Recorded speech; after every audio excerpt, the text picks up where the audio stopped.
Hello, I'm Brenda Dater, Executive Director at AANE. Throughout my many years working at AANE and being the mom of an autistic trans daughter, I've had many conversations about sexuality. I've noticed two major themes emerging from these discussions with parents, autistic adults, and my own adult daughter.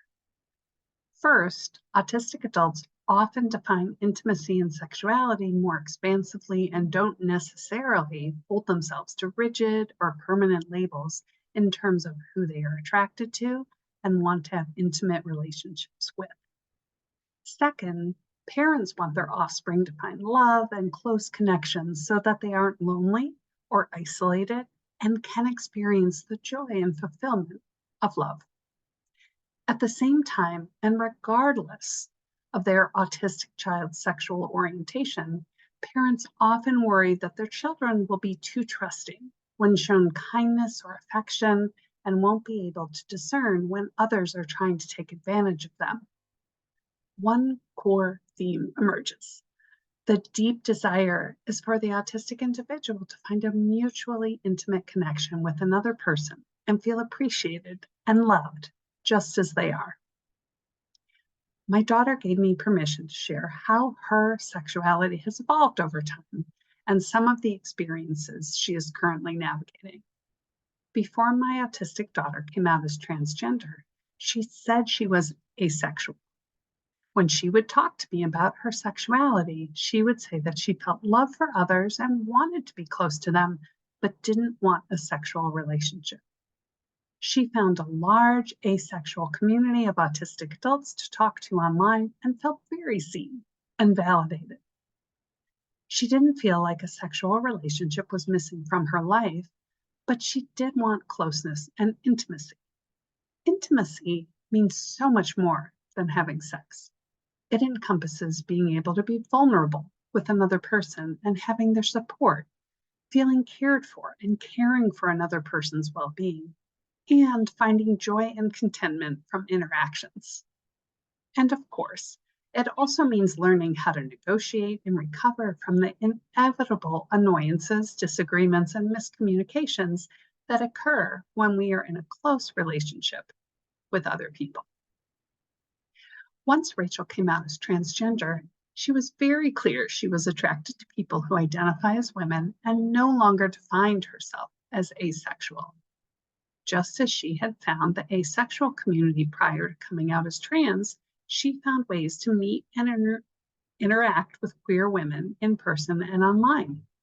For the past few months, she has had a girlfriend who she met online from another state. Later this month, we will be traveling to that state so that Rachel can meet her girlfriend in person for the first time. I have always wanted Rachel to have the closeness, connection, trust, and love that can grow from having an intimate relationship that is right for her.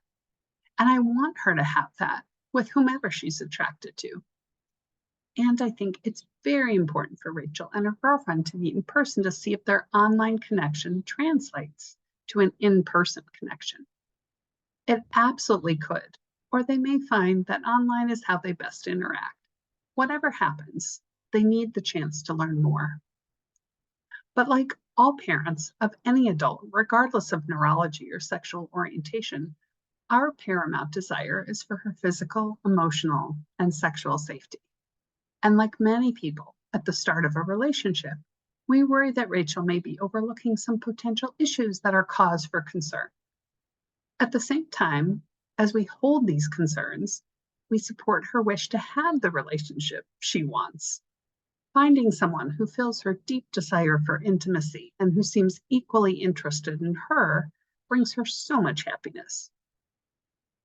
When I talk with parents, their wish for their offspring to have connection and closeness with another person is tangled up with their concern that the relationship is a healthy one. I've seen this legitimate concern grow into overstepping boundaries and becoming more involved and controlling over an autistic adult's intimate relationships.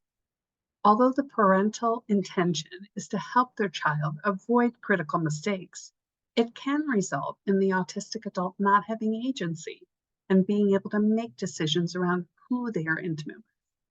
So, like many parents, we walk the line between supporting our daughter's agency and letting her make decisions about her own relationships, as she should, while also trying to provide perspectives around healthy relationships.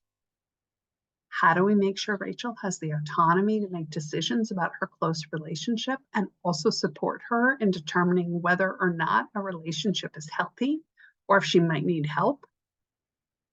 We have conversations about healthy relationships and red flags in general. When I had this conversation with Rachel, I let her know that I had the same conversation with her brothers when they started having relationships.